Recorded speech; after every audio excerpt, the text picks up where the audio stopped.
What Tim Allen just did to woke Hollywood is absolutely insane. You guys have got to check this out. Everybody tell me what to do. And lately, the left wants to tell everybody it's the we all know this. You should.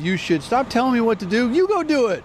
You want to support stuff that the government should stay out of? You go do it. No one's stopping you from paying more taxes. Hollywood's favorite anti-woke comedian has been exposing the industry's ugly side for years, never afraid to call out what others won't. This time, he's back with another move, and the fallout is wild. So what did he reveal about Hollywood now? And what was Hollywood's response to that? If you've spent any time online, you know Tim Allen isn't the type to keep his mouth shut. He's the guy who tweets something wild, lays back, and watches the woke crowd lose it. He's done it before, and you know he'll do it again.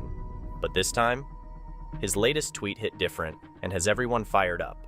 I mean, first of all, he wants to know what the face of woke look like. And here's what I picture. These trolls that hide behind their computer or their screens and their laptops and their keyboards, because those are the people that complain the most, those whose faces we do not see. The reaction was insane.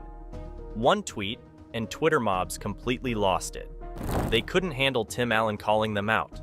People were rushing to cancel him. But let's be real, Tim's never been the type to back down or let the woke crowd tell him what to say. It's actually disturbing on a fundamental level.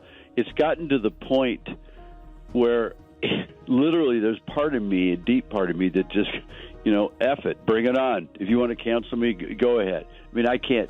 But that's not the only thing making woke Hollywood lose it. Tim's been poking the bear for years, and he's gotten pretty good at it. Take his Disneyland trip, for example. I'm not a toy. You are a toy. While enjoying the park, he overheard a 13-year-old kid questioning if he was pansexual because he likes skillets. Classic Tim. As expected, the backlash was instant, with the woke crowd accusing him of insensitivity. But here's the truth. Hollywood hates Tim Allen because he's not afraid to ask the questions they'd rather ignore. So, why does he keep getting under their skin? Do you still enjoy stand-up, my friend, as much as you did in the early days? There's moments that it's more. It reminds me of my anarchist background. And they've tried everything to cancel him. But guess what? Tim doesn't play by Hollywood's rules. Let's rewind to when ABC canceled Last Man Standing. In case you didn't know, it was one of their top-rated shows. Let's talk about Last Man Standing. Congrats on this. No, thanks very much. I watched it when it was on ABC. Right. And then all of a sudden it wasn't on ABC. Tell the 300 of the crew and everybody the same thing. We're all going, this is the best show I've ever been on. What?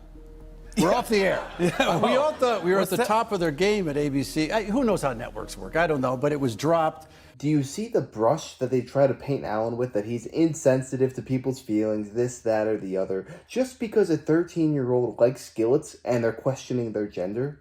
Do you know how crazy that sounds? The fact that there are fully sentient adults who are encouraging this behavior in the kids is so absurd, and if you ask me, they need to be investigated, because why on earth are you so hell-bent on changing kids' genders? Tell them they're a boy if they're born a boy. Tell them they are a girl if they're born a girl. That's all you have to do to prevent this insanity. The reason it's getting purported on the youth is because they know the youth is the future, and if they could brainwash their minds, then this insanity will just never end. And he was trying to find out who the woke people are, who's the head of the woke. The woke people are the people whose lives are so insignificant that they have to change their hair color blue, put tattoos, earrings all over themselves, just so that they can stand out from the crowd, rather than actually eating right, going to the gym, working hard on themselves to actually separate themselves from the crowd. And if you don't believe what I'm saying, there was a study this year that showed there is a direct link between testosterone levels in men. The more testosterone they had, the more likely they were to be conservative. All that I'm saying, though, is we can't let these weak people manipulate and brainwash our kids.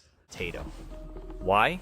Because Tim Allen dared to portray a likable conservative on mainstream TV. Who's ready in 10? Hey, come out here. Touch anything. Right, and I don't like gum in there, too, but all right, when we're driving around, what do other people do when they see us? They do this. You know why they do that? This truck is older than you, but it's a classic, and people realize it's a classic. And you're a classic, too. How flattering. I'm an old truck. In Hollywood, that's a big no-no. As Tim himself put it, there's nothing more dangerous, especially in today's climate, than a funny, likable conservative. You went to the presidential inauguration, right? I was invited by, we did a VIP thing for the vets and went to the Veterans Ball, and so I went to go see Democrats and Republicans. Yeah, I went to the inauguration. It was I'm not attacking you. You get in this town. I'm not kidding. You got to be real careful around here. You know, you get beat up. If you don't believe what everybody believes, this is like 30s Germany. I don't know what happened. If you're not part of the group, you know what we believe is right. I go, well, I might have a problem with that. I'm a comedian. I like going on both sides. Yeah. This government does stuff big. I've never been to anything like that. Tim didn't even try to hide it. His politics were clearly the issue. But instead of backing down, he called it out. Here's where it gets interesting, though. ABC might have canceled him, but Fox stepped in and picked up Last Man Standing, giving him a new platform to reach his audience. So, while ABC tried to make an example out of him, Tim ended up winning. Hey everybody, welcome to season 7 of Alright, here we go. Good, quietly, folks. Alright, here we go from the top. Then there's his new plus. The fact that Disney brought him back proves they know Tim isn't going anywhere. They may try to censor him, but they also know he's got a loyal fan base Hollywood can't ignore. Ushering Christmas for us? Then this guy. For nearly 30 years, Tim Allen has become synonymous with Santa Claus. I'm in big trouble. After starring in the 1994 classic film. Merry Christmas to all. And to all, it's good. Now things really heat up. In the Santa Clauses, Tim's character made a small joke about saying Merry Christmas, only to realize it's suddenly a problem. One joke, and the woke Twitterverse exploded. Some called it offensive, others said it was politically divisive. But let's be real, it's the Santa Clauses, a Christmas show. A joke about Christmas should be the least surprising thing. Peyton's on the show, but I'm dressed as Santa Claus. So he's doing the same look to me. He's going, oh, look at you. And I go, no, man, I'm a fan, but I'm under 7 feet of makeup. And I was like a kid. Still, the outrage was real. Podcaster and filmmaker Scott Weinberg kicked it off by sharing the line on Twitter, and the internet went wild. People tore into Tim for, get this, bringing right-wing politics into Christmas. But here's the darker truth. Tim isn't just facing Twitter mobs. The entire Hollywood system is built to silence voices like his. As Tim says, the thought police are everywhere. You know, and then what I got to do sometimes is explain, which I hate in big arenas, that this is a thought police thing, and I do not like it. But when I use these words, this is my intent behind those words. Yeah. Tim's spoken out about how political correctness has totally changed comedy, making it nearly impossible for comedians to take risks. He's not afraid to admit how this affects him either. Tim grew up in comedy, inspired by legends like Richard Pryor and Lenny Bruce. Comedians who pushed boundaries and weren't afraid to make people uncomfortable. So, you know, Tim, you and I both started stand-up comedy in the 80s. And Leno says hi, by the way. Oh, Jay Leno, my boyfriend. Yeah. Whoa. You gotta be kidding me. Joy Behar used to be a comedian? I always just assumed she was some TV broadcaster on ABC who always had a left-leaning stance.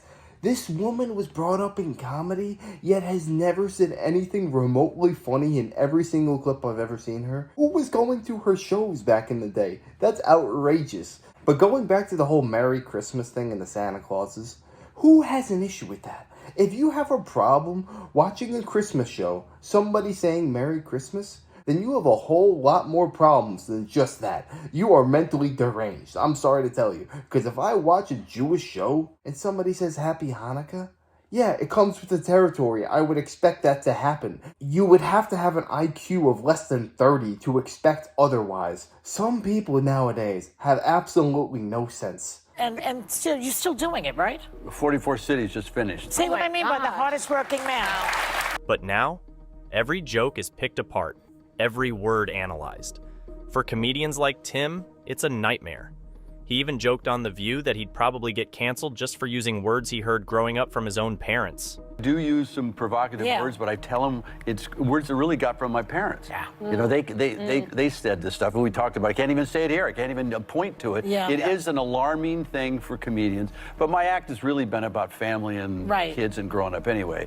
But I was going to say, if I do some stuff. The women in my life were whatever political party it was. Always they hated the government and who's going to pay for it. Yeah. They always argued about that over vodka. Alan hasn't backed down. In fact, he's doubled down. He refuses to live in fear of being canceled and would rather face backlash than lose his integrity. That fearless attitude is why Hollywood can't get rid of him, no matter how hard they try. When ABC axed Last Man Standing, Fox picked it up instantly. Even Disney replacing him as Buzz Lightyear didn't faze him. Now, he's back on Disney Plus with the Santa Clauses, delivering lines that stir outrage and proving he's here to stay. And let's not forget his stance on cancel culture. That's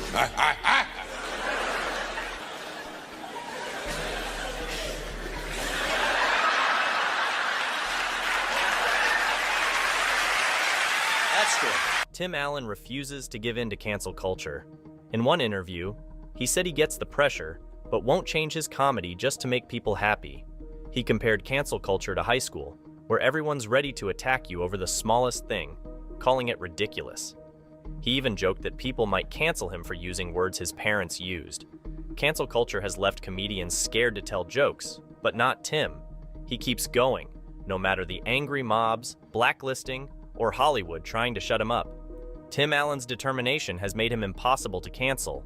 By staying true to who he is, he's proven Hollywood wrong and beaten them at their own game. The thing about being a comedian is that when these people are saying jokes, do you think they know for 100% certainty whether it's going to bomb or whether it's going to be a hit?